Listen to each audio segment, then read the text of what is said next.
उपनिषद प्रतिबिंब हैं ऋषियों की अंतर्दृष्टि के, उस चिरंतन ललक के कि जाने हम भेद सृष्टि के।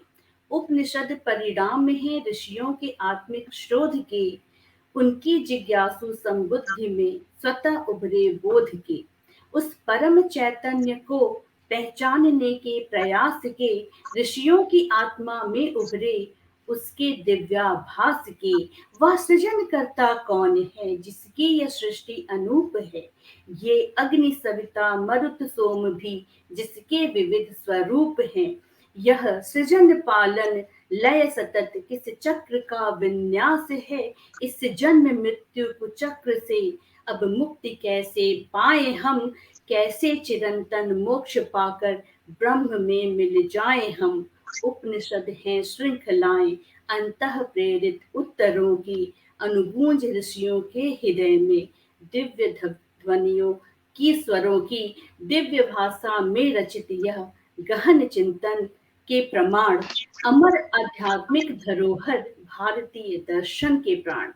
डॉक्टर रामकृष्ण सिंगी जी द्वारा रचित यह कविता, यह पंक्तियां प्रेरित करती हैं अपने ग्रंथों, अपने उपनिषदों को जानने के लिए और उसमें समग्र स्वरूप को पहचानने के लिए। कई बार बहुत मुश्किल हो जाता है कि हम कैसे इस ज्ञान को, इस दिव्य ज्ञान को अपने अंदर समाहित करें और अपने लोगों तक इसको पहुंचाने का एक प्रयास करें। उसी के एक प्रयास के स्वरूप हम लोग इस कार्यक्रम के साथ आपके समक्ष यहाँ पे उपस्थित हैं। मैं स्मिता श्रीवास्तव आप सभी का बहुत बहुत स्वागत करती हूँ आज के इस कार्यक्रम अंतस यात्रा के कठोपनिषद के भाग 4 में।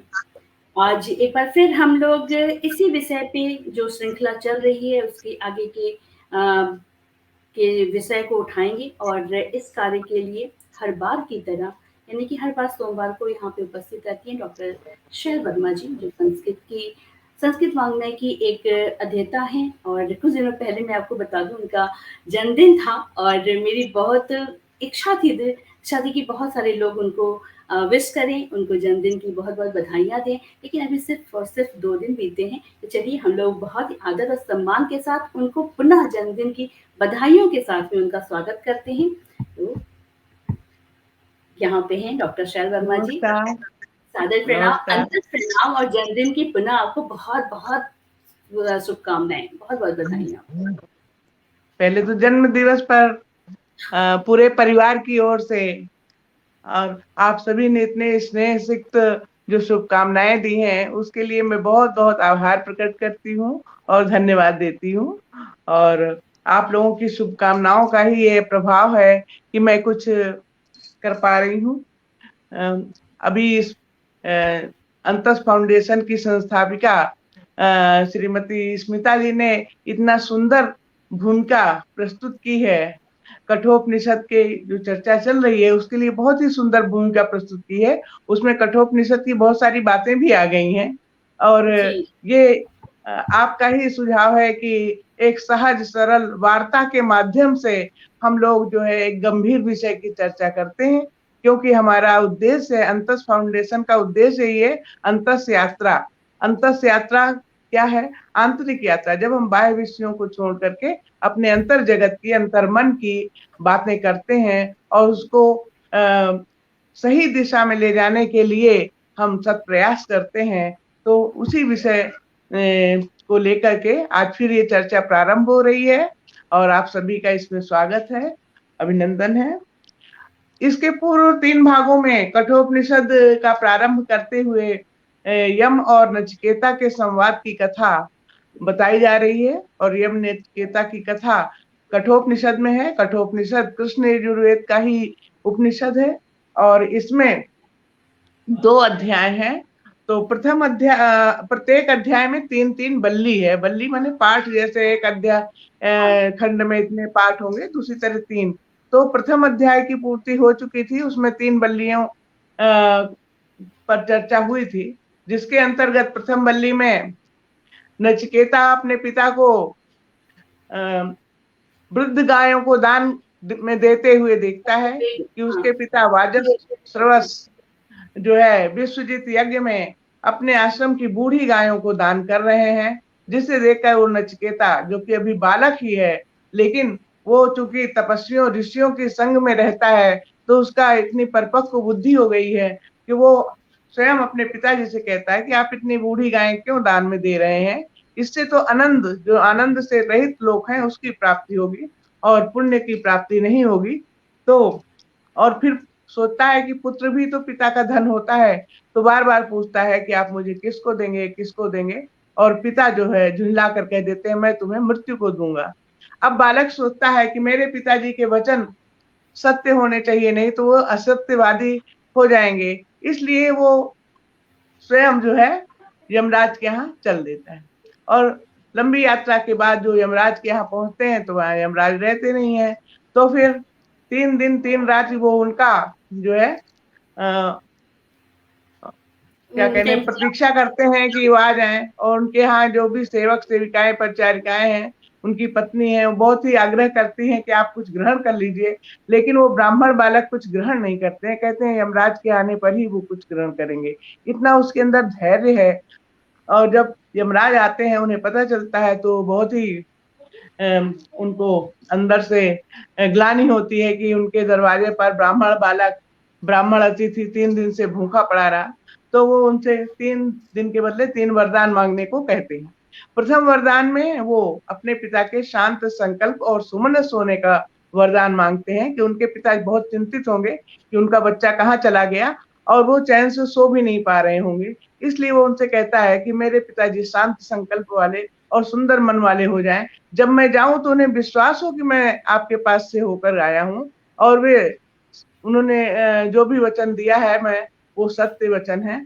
तो जो है वरदान पाकर फिर दूसरा वरदान वो मांगता है कि इस संसार में रहने वाले प्राणियों को स्वर्ग की बड़ी इच्छा होती है, तो स्वर्ग की प्राप्ति कैसे हो, स्वर्ग की साधन भूता अग्नि यानी यज्ञों का कर्म का वो उपदेश ग्रहण करता है। और तीसरे वरदान में वो यमराज से मृत्यु के बारे में पूछते हैं। मृत्यु के बारे में उनकी बड़ी जिज्ञासा रहती है कि इस संसार में लोग मृत्यु के बाद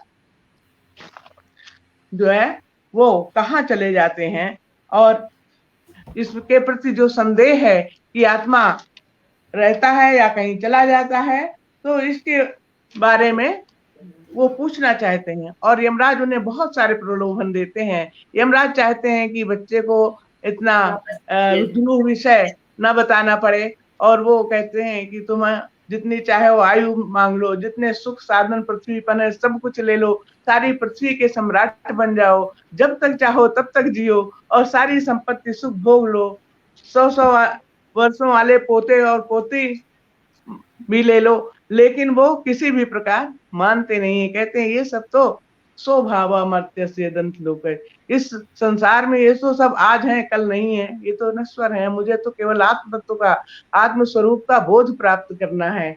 आपके पास तक आकर अगर मैं आत्मा के विषय में जानकारी नहीं पाया तो क्या पाया। देवता भी इस बारे में बड़े सशंकित रहते हैं। तो इस तरह से कहानी आगे बढ़ती है, और फिर जो है उसी में बताते हैं यमराज जी कि इस संसार में श्रेय और प्रेय 2 प्रकार की विद्याएं हैं। श्रेय यानी जो श्रेयस्कर है, मनुष्य के लिए कल्याणकारी है। प्रेय यानी जो प्रिय, देखते ही हमें प्रिय लगे और हम उसको लेना चाहें, वो प्रेय विषय है। तो प्रेय विषय को प्राप्त करने वाले जो हैं वो अपरा विद्या को ग्रहण करते हैं। अपरा यानी सांसारिक सुख भोगों को प्राप्त कराने वाली विद्या।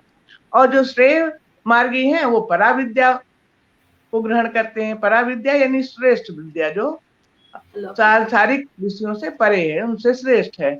तो इन दोनों विद्याओं का भेद बताते हैं, और फिर उनको ये बताते हैं कि आप तत्व ज्ञान के लिए ओम की साधना करना चाहिए, ओम को ग्रहण करना चाहिए। और इसी प्रथम अध्याय के अंत में वो बताते हैं रथ रूपक के माध्यम से, मैं संक्षेप में परिचय दे रही हूँ जो चर्चा चल चुकी थी, जिससे कि विषय का वो बना रहे। तो उसी में वो रथ रूपक की भी कल्पना करते हैं और बताते हैं कि आत्मानम रथिनम विद्धि शरीरम रथमेवतु। ये शरीर क्या है, ये शरीर रथ है, एक रथ की भांति है। और आत्मा क्या है, आत्मा उसका रथी है, रथ का स्वामी है। यानी जो हम सबके शरीर हैं ये रथ है, और जीवात्मा उसमें रथ का स्वामी बनकर बैठा हुआ है। और मन जो है वो लगाम है, बुद्धि इसकी सारथी है। तो जैसे हम कोई रथ हाँकते हैं, या गाड़ी, कार आजकल बहुत प्रचलित है, कार में ही सब लोग चलते हैं। तो कार में जो चलाने वाला है वो सारथी है, और जो बैठा है, बैठ के यात्रा कर रहा है, वो उसका स्वामी हो गया। और कार चलाते समय जो चलाने का वो हैंडल को साध रहा है, आगे बढ़ा रहा है, तो वो हो गया उसका लगाम।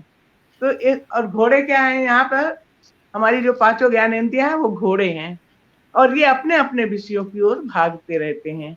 यानी आंख हमेशा अपने किसी न किसी रूप पर टिकती है, किसी न किसी रूप का दर्शन करती है, विविध रूपों का दर्शन करती है, ग्रहण करती है। इसी तरह कान, कर्णेंद्रिय शब्दों को ग्रहण करने का स्वभाव है, ये शब्दों को ग्रहण करती रहती है। और नासिका सुगंध को ग्रहण करती है। और स्वादेंद्रिय जो है जीवा, वो अच्छे अच्छे स्वादिष्ट पदार्थों को ग्रहण करना चाहती है। स्पर्श, अच्छा स्पर्श प्राप्त करना चाहता है। तो इस तरह से जो ज्ञानेंद्रियां हैं, ये चारों तरफ अपने अपने विषयों की तरफ भाग रही है। ये घोड़े जो है अपने अपने, मतलब एक किधर जा रहा है, किधर जा रहा है। अगर ये पांचों घोड़े नियंत्रित रहेंगे एक लगाम से, और ये किससे के द्वारा नियंत्रित होंगे, इसका लगाम कौन है, मन। क्योंकि जब तक मन नहीं होगा तब तक आंख कोई काम नहीं कर सकती। बिना मन के संलग्न हुए हम कुछ सुन भी नहीं सकते। क्लास में कभी कभी बैठे रहते हैं, पूरी क्लास हो जाती है, बाद सोचते हैं पता नहीं क्या पढ़ा दिया गया। तो उस समय मन जो है कर्णेंद्रिय से संयुक्त नहीं था। तो ये जो है मन, इनको लगाम नियंत्रण करने वाला है, और मन को भी नियंत्रण करने वाली बुद्धि है। तो अगर हमारा सारथी समझदार होता है तो वो लगाम को ऐसे नियंत्रित करता है कि सारे घोड़े एक दिशा में चलते हैं।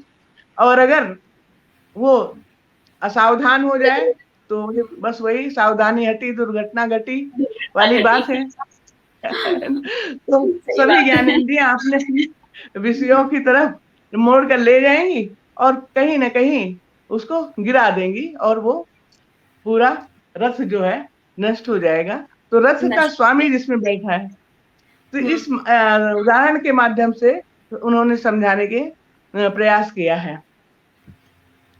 आपने ये भी देखा होगा, जब कोई शव होता है उसको क्या शब्द प्रयोग करते हैं, अर्थी, अर्थी शब्द करते हैं ना, कि अर्थी पड़ी। अर्थी यानी रथ का स्वामी नहीं है, बिना रथ के स्वामी का है ये शरीर, वो किसी काम अच्छा। का नहीं है, अरे वाह, अर्थी है ना। सुंदर बात। तो इस तरह से रथ का स्वामी जो है, जब तक है रथ के अंदर, इस शरीर रूपी रथ के अंदर, जब ये तक काम शरीर करती रथ का स्वामी है तभी तक ये क्रियाशील है, तभी तक ये सारे कार्यों को करने में सक्षम है। सारी ज्ञानेंद्रियां सक्षम है, सारी कर्मेंद्रियां सक्षम है, मन और बुद्धि पूरे अंतःकरण सक्षम है। और जिस समय वो जीवात्मा इस से परे हो जाता है, हट जाता है, तो ये कोई भी कार्य करने में सक्षम नहीं होती है। तो फिर और इसके बाद जो एक बहुत अच्छी बात कही, मैं प्रमुख बिंदुओं को ही ले रही हूँ प्रथम जी। अध्याय की। तो उसमें एक बहुत ही सुंदर श्लोक श्लोक कह रहे हैं, मंत्र बोला है कि उत्तिष्ठत जागृत प्राप्य वरान निबोधत। सबसे बाद में जो कहते हैं, तो उन्होंने यही कहा है। तो ये क्यों कहा है, और ये विवेकानंद को भी बहुत प्रिय था, हाँ, और ये इतना सुंदर वाक्य है, हाँ, कि इसको हर जगह कोट किया जाता है। यानी जो श्रुतियां हैं, वेद हैं, वे मनुष्यों से कह रहे हैं, उत्तिष्ठ, उठकर खड़े हो जाओ, पड़े मत रहो, उठकर खड़े हो जाओ, जागृत जग जाओ। क्यों, प्राप्य वरान, वरान माने श्रेष्ठ व्यक्तियों के पास, जो आपसे अधिक ज्ञानी है, जो आपसे अधिक समझदार हैं, जिनको आत्मज्ञान हो गया है, जिन्होंने शास्त्रों को के मर्म को समझ लिया है, उनके पास जाओ, उनको प्राप्त करो, उनके पास जाओ, और निबोधत ज्ञान प्राप्त करो। जब तक कि तुम्हें ज्ञान की प्राप्ति ना हो जाए तब तक तुम उसमें लग जाओ। और ये देखिए, संसार के सभी कामों में अगर कोई विद्यार्थी पढ़ रहा है तो उसके लिए भी ये संदेश है कि आलसियों की तरह पढ़े, मतलब उत्तिष्ठत जाग, उठो उठो जागो, खड़े हो जाओ, चलो अपने संकल्प को पूरा करो। तो ये बहुत बड़ा उसका जागृति संदेश भी है। और ये देखना चाहिए कि इस संसार में अनेक प्रकार की, जो कहा गया 84 प्रकार की योनियां हैं, तो किसी भी योनि में ये सुलभ नहीं है कि मनुष्य ज्ञान प्राप्त कर सके, केवल मानव जीवन में ही इसकी उपलब्धता है। इसलिए कहा उत्तिष्ठ जागृति, इसको व्यर्थ मत गवाओ, इस जन्म का लाभ लो। और छुरस्य धारा निस्ता दुरत्या, और ये मार्ग कैसा है, बहुत सरल नहीं है, छुरे की धारा, छुरा यानी छुरी जिसको कहते हैं, तेज धार काटने का काम करती है। उसकी जो धार है वो बहुत ही तीक्ष्ण है, निशिता यानी बहुत ही तेज है, और दुरत्या ये बहुत ही कठिन है, और दुर्गम पथस और ये दुर्गम है। तत् कवियो वदंती, कवि शब्द का भी उपनिषदों में खूब प्रयोग आया है, लेकिन वहां कवि का मतलब केवल इतना नहीं है, साहित्यिक कवि होने से मतलब नहीं है। वहां पर कवियों क्रांतिकारी जो है, और जो दृष्टा हैं, जो ज्ञान प्राप्त करने वाले हैं, ज्ञानी हैं, जो दूसरों को भी ज्ञान प्राप्त करके ज्ञान प्रदान कर रहे हैं, उनके लिए कवि शब्द का प्रयोग कवि का आध्यात्मिक अर्थ भी अर्थ में यही होता है जी। हाँ किया गया है। अब हम आते हैं द्वितीय वल्ली का प्रथम अध्याय, जो कि आज हमको प्रारंभ करना है, उस विषय पर आ गए। तो यहाँ पर देखिए, तृतीय वल्ली में ये बताया गया था कि परब्रह्म परमेश्वर ही समस्त प्राणियों में विद्यमान है। वो जो परब्रह्म परमेश्वर है वही सर्वत्र विद्यमान है, और लेकिन सर्वसुलभ नहीं है। जैसे हमें दुनिया की सारी चीजें दिखाई पड़ रही हैं, उस तरह वो दिखाई नहीं पड़ता है। क्यों नहीं दिखाई पड़ता? अगर सब लोग कहते हैं कि आत्म तत्व ही परम सत्ता है, वही सर्वत्र विद्वान है, विद्यमान है, सबके अंदर है, तो हमें दिखाई क्यों नहीं पड़ता है? तो उसके लिए कह रहे हैं कि उसको कोई कोई बिरले लोग भी ग्रहण कर पाते हैं, और वो ऐसा विषय नहीं है कि उसको हम अपने नेत्रों से देख लें, कानों से सुन लें, यानी मन और बुद्धि के द्वारा भी नहीं पा सकते हैं। क्यों? क्योंकि ये मन और बुद्धि तो उसी से क्रियाशील होती हैं। जैसे सूर्य है, सूर्य के प्रकाश में हम सब कुछ देखते हैं, लेकिन सूर्य को देखने के लिए क्या हमें कोई जरूरत है कि सूर्य को देखना है तो चले मोमबत्ती जला लें या टार्च जला लें? नहीं, तो सूर्य के प्रकाश से ही तो सब प्रकाशित हो रहे हैं। इसलिए सूर्य को देखने के लिए ये सब काम नहीं करेंगे, जो बल्ब है, लाइट है, मोमबत्ती है। तो प्रकाश इसी की तरह से आवश्यकता है। हाँ, तो उसी तरह जो आत्म तत्व है वो तो सब में विद्यमान है, प्रकाश स्वरूप है, स्वयं ज्योति है, और उसको इन ज्ञानेंद्रियों से नहीं पाया जा सकता, क्योंकि वो इन ज्ञानेंद्रियों से परे है। तो परांच खानी व्यतरण स्वयंभू तस्मात् परांग पश्यति नात्रात्मन कश्चित धीरा प्रत्यगात्मान ऐच्छत् आवृत चक्षुर अमृतत्वम इच्छन। परांच खानी व्यतरण स्वयंभू, खानी खानी यानी इंद्रियां, परान यानी इन इंद्रियों को ब्रह्मा जी ने क्या कर दिया है, बाह्य मुख वाली बना दिया। ये हमेशा बाह्याभिमुख रहती हैं, बाहर की ओर ही देखती हैं, ये कभी अंदर की ओर नहीं देखती हैं। तो जब पूरा संसार बनाया तो संसार के उपभोग के लिए भाई इंद्रियों को भी बनाया, और इंद्रियों का स्वभाव क्या है, ये हमेशा बाहर की ओर ही भागती हैं, बाहर की ओर ही, अपने विषयों की ओर ही देखती हैं, कभी अंदर की ओर ये नहीं देखती हैं।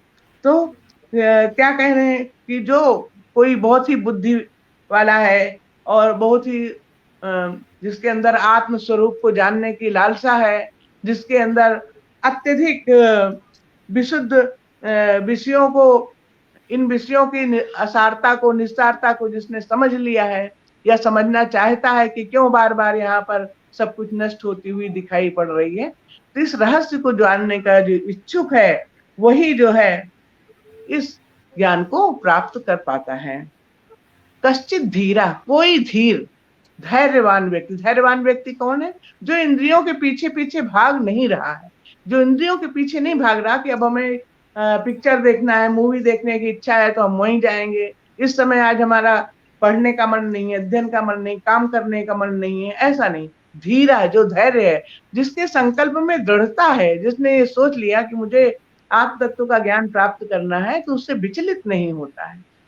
और यहाँ कठोपनिषद में कई बार परमात्मा का शब्द का प्रयोग हुआ है, विष्णु का प्रयोग हुआ है, वो यहाँ पर आत्मा के लिए ही हुआ है, जो शुद्ध आत्म तत्व है उसके लिए ही वो प्रयोग किया गया है। और प्रत्यगात्मान इच्छत आवृत चक्षु अमृतत्वम इच्छन। आवृत चक्षु कह रहे हैं कि जैसे बहुत सारी वो है, कुछ जगह पे लोग कहते हैं कि इंद्रियों का दमन करो, इंद्रियों को दमन करो तभी जो है ज्ञान की प्राप्ति होगी। यहाँ कह रहे हैं आवृत चक्षु, अगर आंखों से हमें सब कुछ दिख रहा है, अगर हम आंखों के सामने पर्दा डाल लें तो क्या दिखाई पड़ेगा? बाहरी चीजें नहीं दिखाई पड़ेंगी। इसलिए हमें आवृत चक्षु होकर के ही रहना है, यानी चक्षु आदि इंद्रियों को बाह्य विषयों तक नहीं ले जाना, बाह्य विषयों की अपेक्षा अपने मन में ही संयत करना है, उनको जो है नियंत्रित रखना है। जब नियंत्रित रखेंगे तभी हम इस मार्ग पर चलने में सफल होंगे। और अमृतत्वम इच्छन, अब यहाँ अमृतत्व से मतलब अमृत कलश वगैरह नहीं है। अमृत शब्द का प्रयोग इसलिए किया गया है कि अमृत जो है वो क्या है, आत्मा ही, आत्मज्ञान ही अमृत है, सच्चिदानंद स्वरूप। ये क्या है, सत्य है, चैतन्य स्वरूप है, आनंद स्वरूप है। तो जो आनंद है स्वरूप है वही अमृत है, वही उसको ही जानना है, उस अमृतत्व को ही प्राप्त करना है। और ये कोई धीर संयत व्यक्ति जिसने अपने मन और बुद्धि और इंद्रियों को नियंत्रित कर लिया है, वही इसको जो है प्राप्त करने में सफल हो सकता है। इस तरह से कहा है। और फिर आगे कहते हैं, पराचह कामान अनुयंति बाला ते मृत्यो यान्ति विततस्य पाशम अथ धीरा अमृतत्वम विदित्वा ध्रुवम ध्रुवेषु न प्रार्थयन्ते। पराचह कामान अनुयंति बाला, जो बाल हैं, बालक हैं, बालक माने अबोध है, जिनको इस विषय का कोई ज्ञान नहीं है या जानकारी नहीं है, सुनने की इच्छा भी नहीं है, जिनकी अभी सांसारिक कामनाएं वासनाएं पूर्ण नहीं हुई हैं, वे क्या करते हैं, वो बार बार मृत्यु के जाल में ही पड़ते हैं। क्योंकि जो धैर्यवान है, जो धीर पुरुष है, वो तो अमृत तत्व को जान करके फिर उसको ही प्राप्त करने की लालसा करते हैं। ध्रुवम अध्रुवेषु न प्रार्थयन्ते, क्योंकि वो क्या है, वो कभी न नष्ट होने वाला है। जो अमृत तत्व है वो तो कभी नष्ट होने वाला है नहीं। तो जब उसको जानने की इच्छा है तो फिर जो नश्वर चीजें हैं उनमें उनको सुख की प्राप्ति नहीं होती है। येन रूपम रसम गंधम शब्दान स्पर्शान च मैथुनान एतेने उजानात किमत्र परिशिष्टते एतत् वै तत्। अब देखिए जितने भी मंत्र आएंगे उसके अंत में आएगा एतत् वै तत्, यही वह है। नचिकेता पूछा था ना, हमें आत्मा के बारे में बताइए, मरने के बाद वो रहता है या नहीं है, कहाँ उसकी क्या गति होती है, कहाँ जाता है। तो उस आत्म तत्व का ज्ञान देते हुए कहते हैं एतत् वै तत्, यही वो आत्मा है जिसको तुम जानना चाह रहे थे। कौन से, येन रूपम रसम गंधम, जिसके रहने पर रूप का ग्रहण करते हो, यानी जिस आत्म तत्व के शरीर में रहने पर ही हाँ इंद्रियां रूप को ग्रहण करने में सक्षम है, और स्वादेंद्रिय रस को ग्रहण कर लेती है, नासिका गंध को ग्रहण कर लेती है, और स्पर्श यानी जितनी भी ज्ञानेंद्रियां हैं, कर्मेंद्रियां हैं, वे अपने अपने विषयों को, चाहे शारीरिक सुख है, कैसे भी प्रकार के सुख को ग्रहण करने में सक्षम होती हैं। और इनसे यानी उस आत्म तत्व के रहने पर ही इन सुखों को वो प्राप्त कर सकता है, उसके न रहने पर नहीं ग्रहण कर सकता, और जिसके ग्रहण करने पे नहीं रहेगा तो वही आत्मा है। यानी ये आंखें हमारी किससे देख रही हैं, हम कहते हैं हम देख रहे हैं, लेकिन उस आत्मा की सत्ता से ही ये आंखें देखने में सक्षम है, कान सुनने में सक्षम है, सभी ज्ञानेंद्रियां अपने अपने कर्मों में तभी सक्षम है जब जीवात्मा है। तो उस जीवात्मा को जो जान लो तो कुछ विशेष नहीं रह जाता, और वही आत्मा है। स्वप्नांतम जागरितांतम च उभौ येन अनुपश्यति, और कह रहे हैं जब स्वप्नावस्था में अनेक प्रकार के दृश्य देखते हो और जागृत अवस्था में भी तरह तरह के अनुभव करते हो, फिर सोते हो सुषुप्ति अवस्था में भी, तो तीनों में क्या है, कोई तो एक है ना जो तीनों अवस्थाओं में रहता है। यानी जब आप गहरी नींद सो के उठते हैं तो क्या कहते हैं, बहुत अच्छी नींद आई, मैं तो सोया, मुझे कुछ पता ही नहीं चला। तो कुछ पता चलने वाला था जो बता रहा है कि मुझे कुछ पता नहीं चला। और स्वप्नावस्था में भी वही तत्व था, जागृत अवस्था में भी वही तत्व था। जैसे कि कई तरह के मोती एक ही धागे में बंधे रहते हैं और अलग अलग रंग के हैं, अलग अलग हैं, लेकिन उनके अंदर एक ही सूत्र रहता है। उसी तरह स्वप्नावस्था में, जागृत अवस्था में, सुषुप्ति अवस्था में वो एक सूत्र में ही के समान विद्यमान रहते हैं। और महानतम, वो महान है। विभुम, विभुम माने सर्वत्र व्याप्त है। और ऐसे आत्म तत्व को जान करके धैर्यवान व्यक्ति शोक नहीं करता है। जिसको उसका ज्ञान प्राप्त हो जाता है फिर वो शोक नहीं करता है। यैमं मध्वदं वेदात्मानं जीवम अंतिकात् ईशानं भूत भव्यस्ततो विजुगुप्ते तद्वै तत्। और जो ये जान लेता है कि वो आत्म तत्व समस्त प्राणियों में, सारे संसार में, सब जगह स्थित है और वही सबका स्वामी है, यानी जो भूतकाल में बीत गया उसमें भी वही था, भविष्य में जो होगा उसमें भी वही है, वर्तमान में भी जो विद्यमान है, ऐसा आत्म तत्व को जानने के बाद कोई भी व्यक्ति फिर किसी की निंदा नहीं करता है, किसी से विरोध भी नहीं करता है।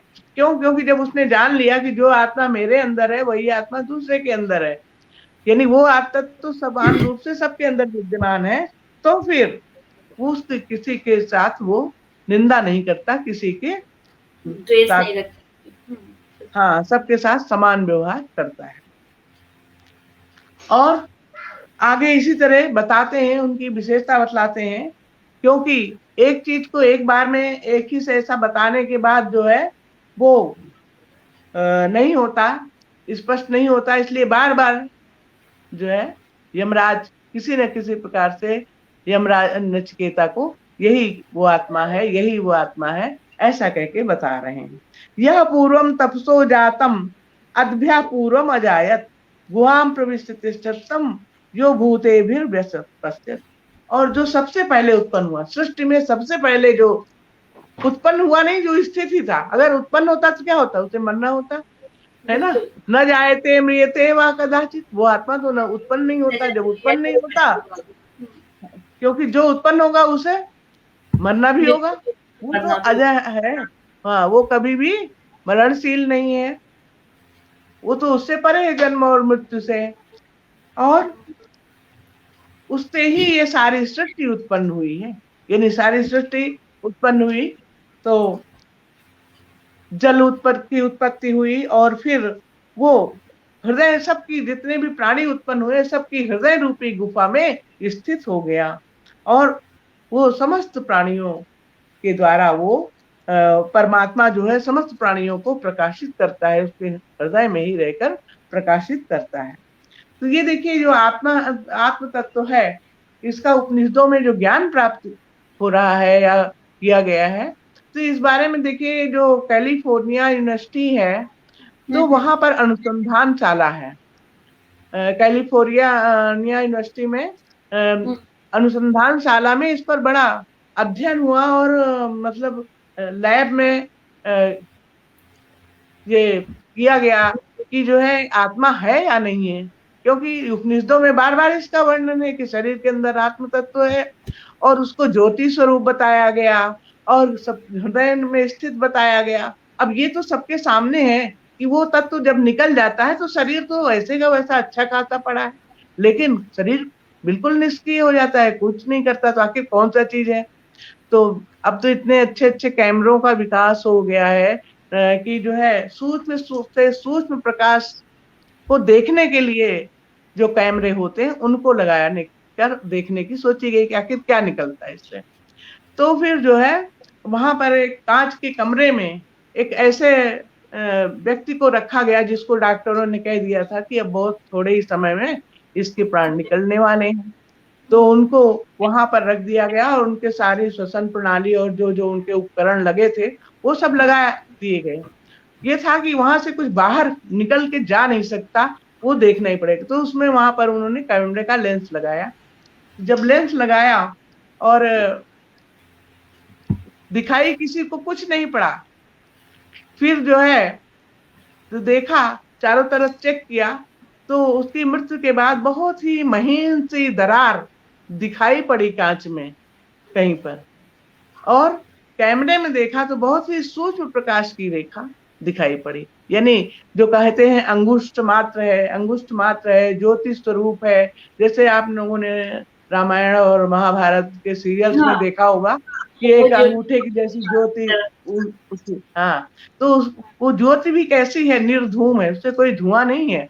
तो वो ज्योति जो है वो जीवात्मा है, और वो चूंकि सर्वत्र व्याप्त भी है, तो निकल करके वो कहाँ विलीन हो जाती है इसका नहीं पता चलता। लेकिन तब उन लोगों को विश्वास हुआ कि हाँ कुछ है जो निकल गया, और हम लोग न उसको देख पाए, न कैच कर पाए, और ना ही हम उसको फिर से लौटा के इसमें शरीर में प्रविष्ट कर सकें, ऐसा भी नहीं है। तो इस तरह के जो है तमाम उदाहरण दिए हुए हैं इसमें कि या प्राणेन संभवते ऋतिर्देवतामयी कि गुहाम प्रविष्ट तिष्ठन्तीम या भूतेभिर्व्यजायत एतत् वै तत्, और अरण्योर निहितो जात वेदा गर्भी उसुतो गर्भिणी भी दिवे दिवे इड्यो जागतवद्भिर हविस्मत् मनुष्य भी अग्नि। ये नहीं कह रहे हैं कि संसार में जो भी सृष्टि हुई है, जो भी उत्पत्ति हुई है, वो सब इसी आत्म तत्व के द्वारा हुई है। अगर कोई कहता है अदिति ने उत्पन्न किया है, तो वो भी आत्म तत्व ही है। यदि कोई यज्ञ करता है तो वहां पर जो होता बैठता है, जो हवन करता है, वो भी आत्मा ही है, और जो अग्नि जल रही है वो भी आत्मा ही है। हाँ, तो हर चीज में वही बता रहे हैं कि आत्म तत्व की ही सत्ता है, उसके बिना कुछ भी संभव नहीं है। इस तरह का यहाँ पर बताया गया है कि जो जो चीजें बताई जाती हैं कि इससे ये सृष्टि उत्पन्न हुई है, वो वस्तुतः वो परमेश्वर की जो शक्ति है उसका ही प्रतीक है। वो प्रतीक के माध्यम से बताया जाता है कि इनसे उत्पन्न हुआ, ऐसे सृष्टि उत्पन्न हुई, इस तरह से। और एक बात और मैं कहना चाहती हूँ, जब उपनिषदों का हम अध्ययन करते हैं उस समय हमें थोड़ा इस बात का ध्यान रखना चाहिए कि जो भी सृष्टि प्रक्रिया का जब वर्णन आता है तो दो तरह के विचार हैं उपनिषदों में। एक तो ये है कि जैसे रस्सी को किसी ने सांप समझ लिया, रस्सी पड़ी थी जी। और उसको सांप समझ लिया और डर कर भागने लगे कि नहीं। अब कोई कह रहा नहीं भाई रस्सी है, डरने की कोई जरूरत नहीं। नहीं, वो जो हिल रही थी, मैंने देखा है, हिल रही थी और वो उठ भी रही थी।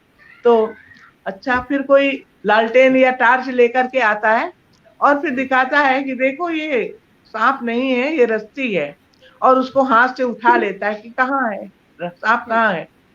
तब उसका भय दूर हो जाता है। तो ये रस्सी आई कहाँ से? क्योंकि हमारे दिमाग में अविद्या है। रस्सी को हम नहीं समझ सके, जान सके, तो रस्सी का अज्ञान है।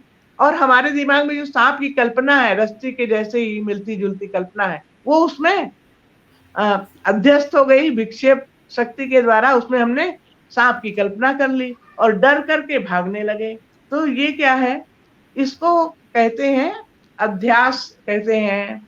और सरल भाषा में समझाने के लिए इसको हम कह सकते हैं विवर्तवाद। इसको वेदांत में क्या कहा गया? विवर्त। विवर्त माने कि जो सचमुच में परिवर्तन नहीं हुआ कुछ, लेकिन उसमें कल्पना आ गई, दूसरी वस्तु की कल्पना हो गई, दिखाई पड़ने लगी। जैसे आत्म तत्व ही सर्वत्र है, लेकिन वो किसी को दिखाई नहीं पड़ रहा। सबको संसार जो है सत्य दिखाई पड़ रहा है। कहाँ लगता है कहाँ झूठा है, सच तो है। हमको संसार की हर वस्तु सच दिखाई पड़ती है, हर बात सच लगती है। तो ये जो वेदांत है, उपनिषद है, वेदांत की एक धारा है, वो कहती है कि अध्यास है, यानी आत्मा में ही अविद्या के कारण ये सब अध्यास है जिससे जगत दिखाई पड़ रहा है। और एक दूसरी विचारधारा भी है, क्योंकि इसको जब हम समझेंगे तभी उपनिषदों को समझ पाएंगे, इसलिए मैंने ये प्रसंग उठाया है। जैसे दूध से दही बन गया, तो दही से अब फिर से दूध नहीं बन सकता, है ना। दूध से जो दही बन गया वो क्या है? परिणाम है। उसको कहते हैं विकारवाद, यानी उसमें विकार उत्पन्न हो गया। और परिणामवाद भी कहते हैं कि वो दूसरे रूप में परिणत हो गया, अब पूर्व रूप में नहीं रहा। तो दोनों में अंतर है। एक तो रस्सी में सांप का दिखाई पड़ना, वो विवर्त है, और जो हम उसको देख रहे हैं दूध से दही परिवर्तित हो गया, अब दही पुनः दूध में नहीं जा सकता, वो परिणाम है। तो इस तरह से इसको सांख्यवादी भी मानते हैं, जो सांख्य दर्शन वाले हैं। और तो दो तरह के सिद्धांत हैं इस सृष्टि के विषय में, कि जो प्रकृति से, अव्यक्त प्रकृति से इस संसार की रचना हुई है। तो जो वेदांत, अद्वैत वेदांत वाले हैं, वो कहते हैं कि जो अविद्या है, जिसको हम प्रकृति कहते हैं, तमस कहते हैं, अज्ञान कहते हैं, माया कहते हैं, ये क्या है? ये परमात्मा की शक्ति है। उस शक्ति से ही सब कुछ प्रकट होता है और फिर उन्हीं में विलीन हो जाता है, इस तरह से कहते हैं। और जो सांख्य परिणामवादी हैं, वो कहते हैं कि प्रकृति भी सत्य है और ईश्वर भी सत्य है, यानी आत्मा भी सत्य है और जो प्रकृति है वो भी सत्य है, क्योंकि उससे सारी सृष्टि उत्पन्न हुई है। और वो त्रिगुणात्मिका है, सत्व रजस तमस तीनों गुणों से युक्त है, उसके विविध परिणाम होते हैं, उससे ही ये सृष्टि उत्पन्न होती है। ये सब प्रसंग बार बार आते रहेंगे। इस तरह के सिद्धांतों को समझने में ये जो है ये आसानी होती है, इसलिए मैंने इसकी चर्चा की। हाँ, तो यहाँ पर कहते हैं यदेवे तदमुत्र यदमुत्र तदन्वी मृत्यो स मृत्युमाप्नोति यही युनानेव पश्यति। ये जो परब्रह्म है वही अमुत्र यानी उस लोक में भी है। जो परलोक की चर्चा होती है, ये आत्मा ही परलोक में भी शक्तिमान है और इस लोक में भी है। यानी वो आत्मा चाहे परलोक हो चाहे पृथ्वी लोक हो, सर्वत्र है। और जो मनुष्य इस जगत में परमात्मा को न देख करके नानात्व को देखता है, नानात्व माने विविधता को देखता है, जो विविधता दिखाई पड़ रही इसको ही सच समझता है और परमात्मा की सत्यता को स्वीकार नहीं करता है, वो बारंबार जन्म मृत्यु के चक्कर में पड़ा रहता है। और मनसैव इदम आप्तव्यम नेह नानास्ति किंचन मृत्यु स मृत्युम गच्छति यही नानेव पश्यति। कह रहे हैं मनसैव इदम आप्तव्यम, मन से ही इस परमात्मा को जानने योग्य है। तब यहाँ देखिए उपनिषदों में बार बार विरोधी विचार भी आते हैं। कहीं कहीं कहा यन मनसा न मनुते, कि उसको तो मन भी नहीं मान पता लगा सकता। और यहाँ क्या कह रहे हैं मन सही इदम आप्तव्यम, मन से ही इसको जानना चाहिए। तो ऐसी बातें कब आती? अब जैसे हम कोई कहे किसी से बतावे कि गुड़ बड़ा मीठा होता है, उस व्यक्ति ने कभी गुड़ खाया ही नहीं, तो मीठेपन का स्वाद बताओ कैसे? बता नहीं सकते ना कि मीठा कैसा मीठा होता है। किसी ने अगर मीठे का स्वाद नहीं लिया है तो उसको मीठे का स्वाद बताया नहीं जा सकता, है ना। तो उसको बार बार कहेंगे नहीं ऐसा है, ऐसा नहीं ऐसा है। तो उसी तरह यहाँ भी कहते हैं कि उसको मन से प्राप्त करना चाहिए, मन को नियंत्रित करना चाहिए, इंद्रियों को नियंत्रित करना चाहिए, मन को बुद्धि में विलीन करना चाहिए और बुद्धि से ओम का साधना करते हुए, ओम का ध्यान लगाते हुए उस आत्म तत्व का ज्ञान प्राप्त करना चाहिए। लेकिन कह रहे हैं नेह नानास्ति किंचन, ना इह माने इस संसार में, इस ब्रह्मांड में, इस संसार में जो नानात्व दिखाई पड़ रहा है ये वस्तुतः ये इस सत्य नहीं है। परम सत्य तो वो आत्म तत्व ही है। और जो इस विविधता को, अनेकता को सच समझता है, सब में आत्मा की दृष्टि नहीं रखता है, वही एक बार मृत्यु से मृत्यु के मुख में जाता है। अंगुष्ठ मात्र पुरुषो मध्य आत्मनि तिष्ठति। पुरुष किसको कहा गया? ये इस आत्मा को ही पुरुष कहा गया है, क्योंकि ये शरीर क्या है? पुर है। ये शरीर रूपी मंदिर में कह लीजिए कि ये आत्मा निवास करता है, इसीलिए इसको कहते हैं कि पुरी सेते, इस नगरी में वो शयन करता है, विश्राम करता है, इसलिए। और वो कैसा है? अंगुष्ठ मात्रा, अंगुष्ठ मात्र उसके बताया गया है। ईशानो भूत भव्यश्च, और वो अंगुष्ठ मात्रा पुरुषो ज्योतिरिव अवधूम का, वो ऐसी ज्योति है जिससे धुआं नहीं निकलता है, क्योंकि धुएं में तो मलिनता होती है, उसमें कोई मलिनता नहीं है, आत्मा में कोई मलिनता नहीं है। और जो ज्योति जल रही है उसमें मलिनता है, वो कालिमा है, वो उससे मलिनता से रहित है। और पूरे जो भी इस वो कालातीत है, ये कहना चाहिए। भूत भव्य, भूत यानी जो हो चुका है, भव्य जो होने वाला है, उन सबसे परे है और सबका स्वामी है, सबका स्वामी है। यथोदकम दुर्गे दृष्टम पर्वते सुविधावती एवं धर्मान पृथक पश्यन्तान एवं अनुधा। जैसे अगर बरसात में पानी बरसता है, पहाड़ के ऊपर पानी बरसता है तो सारा पानी इधर उधर बह जाता है ना। तो जैसे हमारी इंद्रियां जो कुछ देखती है हमेशा प्रभावित होती रहती है, अपने अपने विषयों की तरफ भागती रहती है। तो ऐसे जैसे जल भागता रहता है, पर्वत में वर्षा हो तो सारा चारों तरफ जल बह जाता है। लेकिन जो धीर पुरुष होते हैं वो क्या करते हैं? कहीं कहीं जल के बहाव को रोक देते हैं। जल को कोई बना दिया, सरोवर बना दिया, बांध बना दिया, वहां इकट्ठा कर लिया और फिर उससे वो बिजली उत्पन्न कर लेते हैं, कितनी बड़ी ऊर्जा उत्पन्न कर लेते हैं। और अगर वो बहता तो जल बह ही जाता, चाहे तो नदी में मिल जाता, समुद्र में मिल जाता, पृथ्वी सोख लेती, कुछ भी। लेकिन उसका प्रयोग कैसे कर लेते हैं वो लोग उससे कितनी ऊर्जा उत्पन्न कर लेते हैं। तो ऐसे ही जो इंद्रियों का प्रवाह है, अगर निरंतर बाहर विषयों में ही प्रवाहित होता रहेगा तो हम अपनी ऊर्जा को ग्रहण नहीं कर सकते, है ना। उसको अगर हम नियंत्रित करेंगे, उस ऊर्जा को संचित करेंगे, तभी हम उसका लाभ पा सकते हैं। इस तरह का इसमें बताया गया है। और यथोदकम शुद्धे शुद्धमासिक्तम तादृकेयो भवति एवं मुनेर्विजानत आत्मा भवति गौतम। यानी वही बात बार बार दोहरा रहे हैं। क्यों? क्योंकि वो इसको विश्वास दिलाना चाहते हैं। वो जानते हैं कि नचिकेता उत्तम अधिकारी है, तभी उस आत्मविद्या का बोध करा रहे हैं। क्योंकि आत्मविद्या सबको बताने के लिए नहीं कहा गया। जो इसका जिज्ञासु हो, जो इसका अधिकारी हो, उसके लिए ही इसका वर्णन करने की बात कही गई है। तो कह रहे हैं कि जैसे शुद्ध निर्मल जल जल से बरसता है, तो निर्मल जल में मिल जाता है तो ठीक है। और अगर वही जो है अगर गंदे जगह पे चला जाएगा तो वो जो है शुद्ध नहीं रह पाता है। इसी तरह से जो आत्म तत्व का ज्ञान प्राप्त करने वाले हैं, वो क्या है कि उनको जान लेना चाहिए कि सब कुछ परमात्मा ही है, सब कुछ सर्वत्र वही उसी की सत्ता है और वही विद्यमान है। तो यहाँ पर जो है प्रथम अध्याय की के द्वितीय अध्याय की प्रथम वल्ली, हाँ, द्वितीय अध्याय की प्रथम वल्ली पूरी होती है।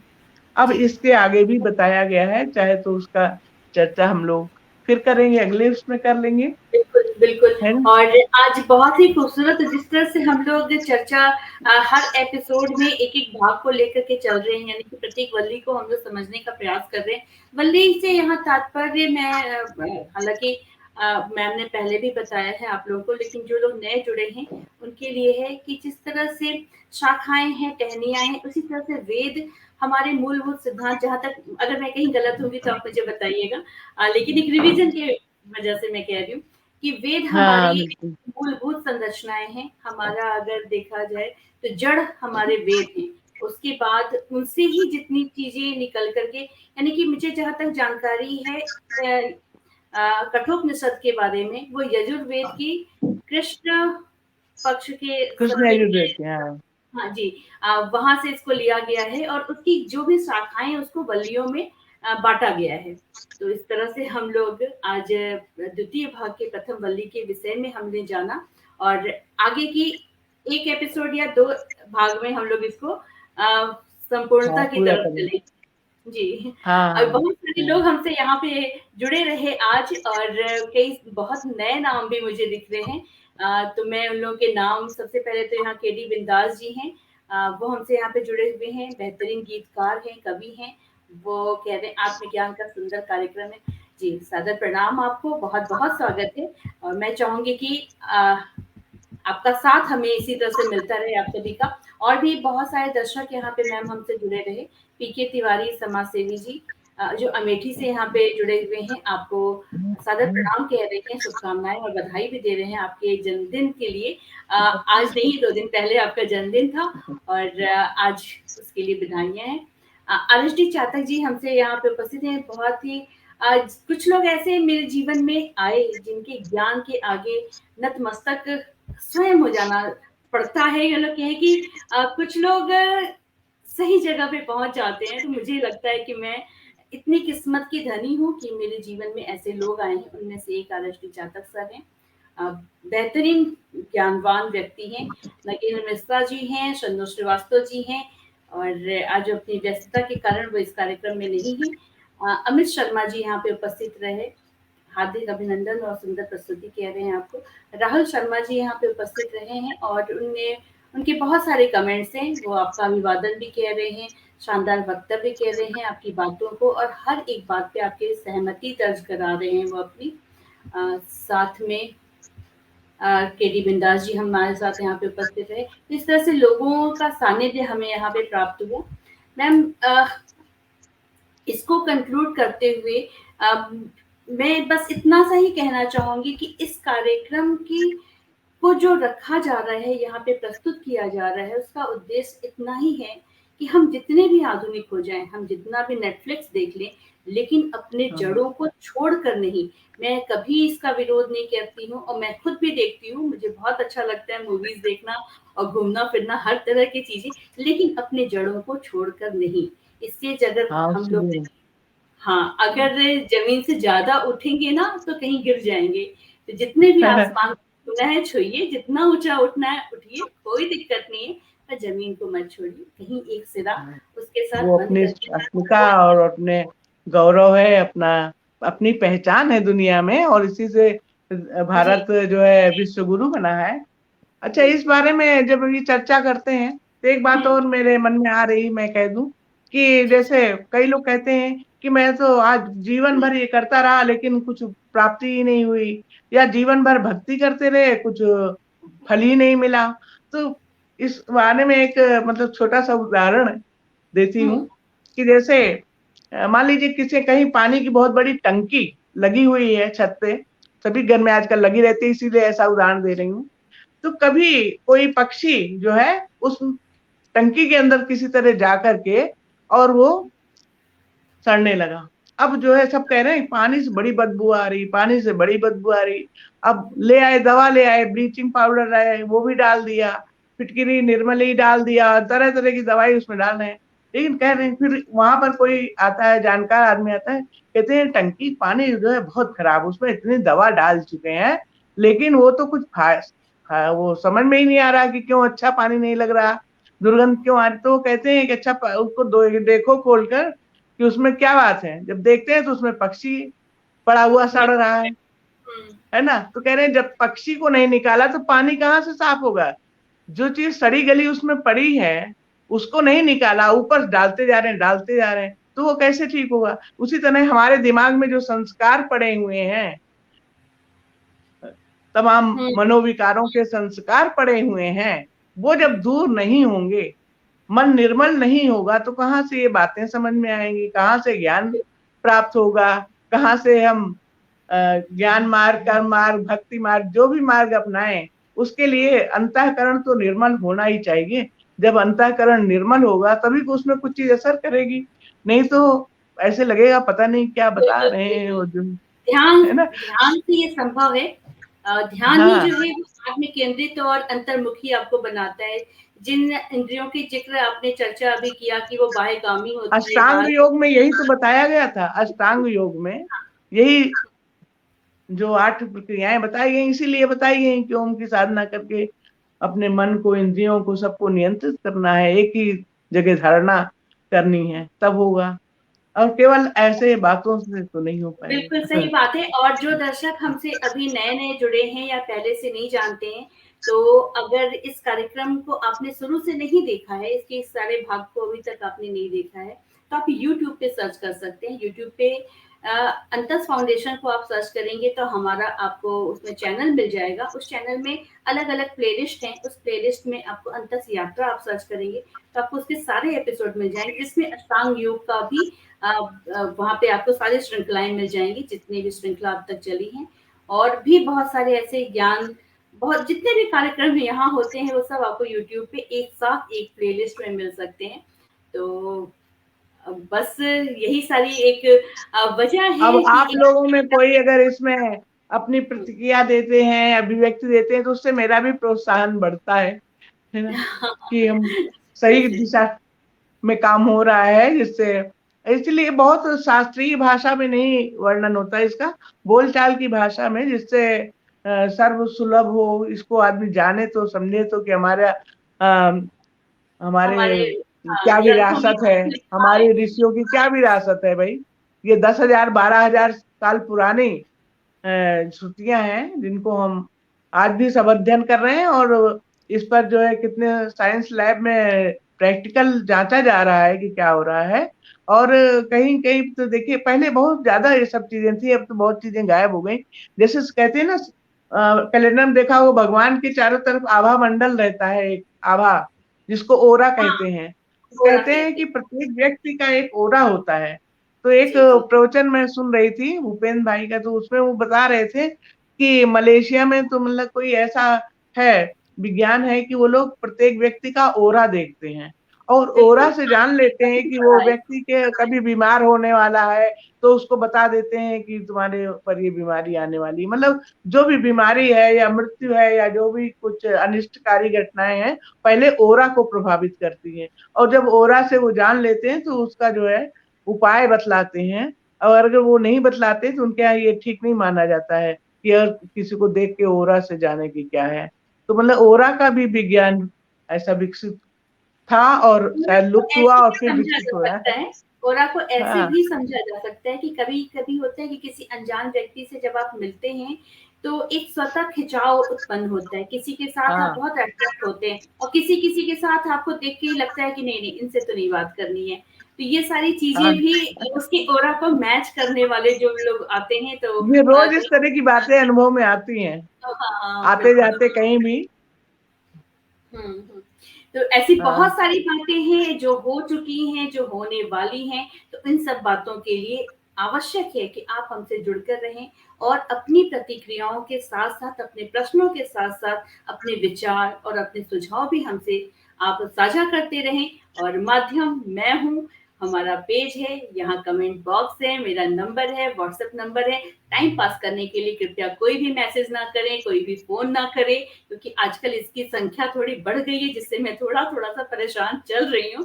तो काम की बात है, कोई अच्छा है सुझाव लेके आइए, कुछ सकारात्मक बात लेकर के आइए तो मैं हमेशा उपस्थित हूँ, आपके लिए हूँ। लेकिन टाइम पास वाले कृपया हमसे दूरी बना कर के रखें। इस सुझाव, इस बात के साथ ही आज यहाँ से हम लोग विदा लेते हैं और एक कमेंट है जेपी पांडे जी हमसे यहाँ पे जुड़े रहे, वो कह रहे हैं बहुत ही शानदार और केडी मिंदास जी कहते हैं कि बहुत सुंदर जानकारी दे रही हैं आप आदरणीय बहन। जी हाँ, निश्चित रूप से नमस्कार। दादा आप यहाँ पे जुड़ के रहिए। आपको मुझे मालूम है कि आप ऑलरेडी जो है आध्यात्म के पथ पर हैं और मुझे लगता है कि प्रत्येक व्यक्ति, प्रत्येक मानव, प्रत्येक मनुष्य आत्मिक ज्ञान यानी कि आध्यात्म और प्रेम की संरचना से ही अभिभूत है, वो उसी की संरचना से बना हुआ है। हम इतना आवरण ओढ़ लेते हैं ना, इतना ज़्यादा इस सांसारिक और विकृतियों में कहीं न कहीं फँस जाते हैं कि अपने उस आत्मिक बल को कहीं पहचान नहीं पाते हैं। तो ये भी एक कोशिश है कि थोड़ा-सा भीतरगामी होते हैं कि कहते हैं ना कि मैं मंदिर गया, मैं मस्जिद गया, मैं भीतर गया, मैं भीतर गया। तो ये कहते हैं कि बस ऐसी ही बातें हैं कि अपने स्वयं को जानना ही अंतस यात्रा का उद्देश्य है। तो बहुत-बहुत शुक्रिया, बहुत-बहुत धन्यवाद मैम आपका कि आपके सानिध्य से और आपके ज्ञान से ये सब कुछ हो पा रहा है। तो फिर बहुत जल्दी मिलते हैं। सभी को बहुत-बहुत धन्यवाद, हाँ। बहुत-बहुत शुक्रिया। फिर मिलेंगे। सर्वे नमस्कार। भवन्तु सुखिनः, सर्वे सन्तु निरामया, सर्वे भद्राणि पश्यन्तु मा कश्चित् दुःखभाग् भवेत्। ॐ शान्ति, शान्ति, शान्ति। ओम। ठीक है।